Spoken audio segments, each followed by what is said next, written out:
c'est d'aller encore plus loin dans la lutte contre l'évasion fiscale, contre la fraude fiscale. Et cette commission, il se trouve, est celle qui, dans l'histoire européenne, est allée et va le plus loin.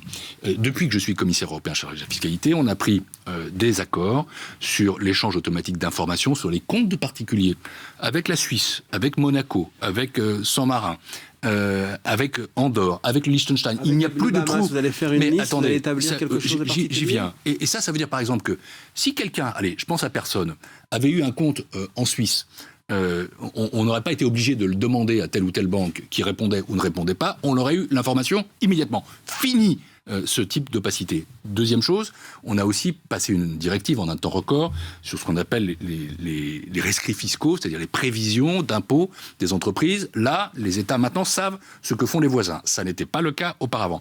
On a fait adopter une directive de lutte contre l'évasion fiscale d'une puissance inédite.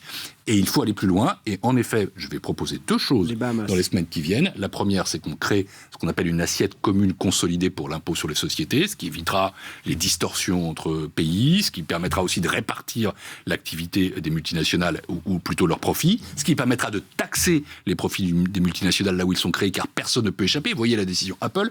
Et dernière chose, je propose une liste noire européenne de paradis fiscaux. Et il se trouve que, et c'est totalement le hasard, j'avais proposé les premiers critères de cette liste la semaine d'avant, c'est Bahama Leaks, comme on dit, et qu'il se trouvait que les Bahamas apparaissaient clairement comme un pays à risque. Le Luxembourg, non ? Non, plus maintenant.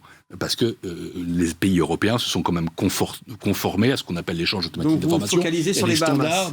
Non, Pierre Moscovici. Je souhaite qu'il y ait une liste, et que cette liste enfin existe en Europe, parce qu'il y a des pays qui en ont, c'est le cas de la France, il y a des pays qui n'en ont pas, c'est le cas de l'Allemagne, il y a des pays qui ont 85 pays sur leur liste, il y a des pays qui en ont 20 ou 30, et des pays qui en ont 0. Pierre Et donc Moscovici. il est très important qu'on ait les mêmes méthodes et les mêmes sanctions.